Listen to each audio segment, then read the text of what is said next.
Lights, camera, action. जब has और have to के साथ यूज होते हैं तो ये यूज होते हैं मजबूरी में, कंपल्शन बोलते हैं इसको इंग्लिश के अंदर, और प्रेजेंट टेंस के अंदर इसका यूज होता है डू डज के साथ। जैसे वांट एक वर्ब की फॉर्म थी और टू लगा के एक वर्ब की फॉर्म और जोड़ते थे, वैसे ही हैज टू हैव टू जो वर्ब की फॉर्म है उसका यूज होता है मजबूरी के अंदर, जब आपको कोई काम करना पड़ता है।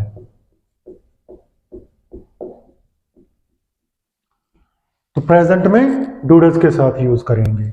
आपको पता है डू कहाँ पे यूज होता है, डज कहाँ पे, सब्जेक्ट्स के बारे में पता है। तो क्या आपको झूठ बोलना पड़ता है? कभी कभी हमारी मजबूरी होती है ना कि हमें झूठ बोलना पड़ता है। तो पड़ता है, जब आपको एंड में ये मिल जाए पड़ता है, यानी कि पड़ता मजबूरी है, पड़ता है हैज है, तो प्रेजेंट की बात हो रही है और इसमें जुड़ा हुआ है ता है, तो मतलब डू डज हेल्पिंग वर्ब लगेगी। तो कैसे बनाएंगे, आपको मतलब यू के साथ हेल्पिंग वर्ब डू या डज, क्वेश्चन बनाने के लिए हेल्पिंग वर्ब आगे आती है, helping verb do you have to मतलब मजबूरी, क्या करना पड़ता है, झूठ बोलना, टेल ए लाई। टू के बाद फर्स्ट फॉर्म मैंने पहले बता ही रखा है 2-3 टॉपिक्स के अंदर।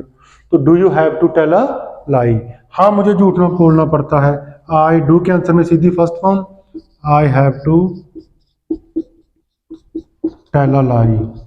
नहीं बोलना पड़ता, आई डोंट, डू नॉट की short form, have to tell a lie. तो मुझे झूठ नहीं बोलना पड़ता है। क्या हमें झूठ बोलना पड़ता है, हमें, वी, तो do we have to tell a lie, हमें झूठ बोलना पड़ता है, we have to tell a lie. नहीं पड़ता, we don't have to tell a lie. Do के साथ फर्स्ट फॉर्म और आंसर में सीधी फर्स्ट फॉर्म, डू नहीं आएगा, हेल्पिंग वर्ब आंसर में नहीं आती, जब बहुत बार हो चुका है। क्या उन्हें झूठ बोलना पड़ता है, do they have to tell a lie, they have to tell a lie, they do not have to tell a lie. I hope do के साथ समझ आ गया होगा। क्या उसे झूठ बोलना पड़ता है, उसे मतलब पड़ता है has to have to, do does के साथ, है आ गया मतलब प्रेजेंट, डू डज के साथ।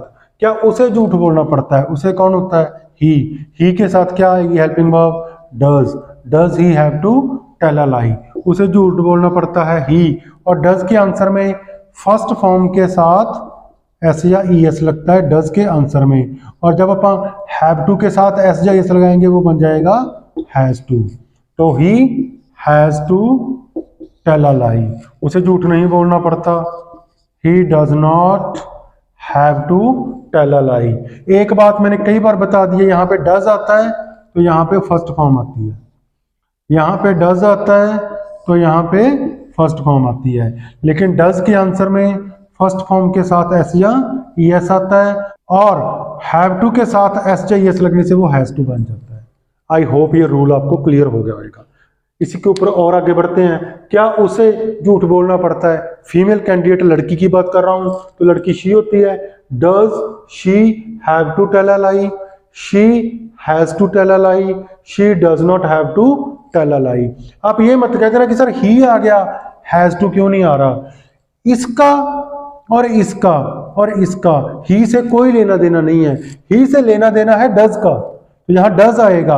यहाँ हैज टू क्यों आया, क्योंकि डज के आंसर में वर्ब की फॉर्म के साथ एस या ई एस लगाते हैं, और ये वर्ब की फॉर्म है हमारी मेन हैव टू के साथ एस या ई एस लगने से वो हैज टू बन जाती है। जैसे प्ले के साथ एस लगने से प्लेज बन जाती है, हैव टू एस लगने से हैज टू बन जाती है। अब आपको क्लियर हो गया होगा। क्या रमन को झूठ बोलना पड़ता है, does Raman have to tell a lie, Raman has to tell a lie, Raman does not have to tell a lie. I hope has to have to का आपको टॉपिक क्लियर हो गया होगा। इसका होमवर्क आप डाउनलोड कर सकते हो, टेलीग्राम चैनल पे जाना है, वहां से इसका होमवर्क डाउनलोड करना है, उसको करने के बाद इसकी आंसर की वहीं से चेक कर लेना ऑडियो के थ्रू। Lights, camera,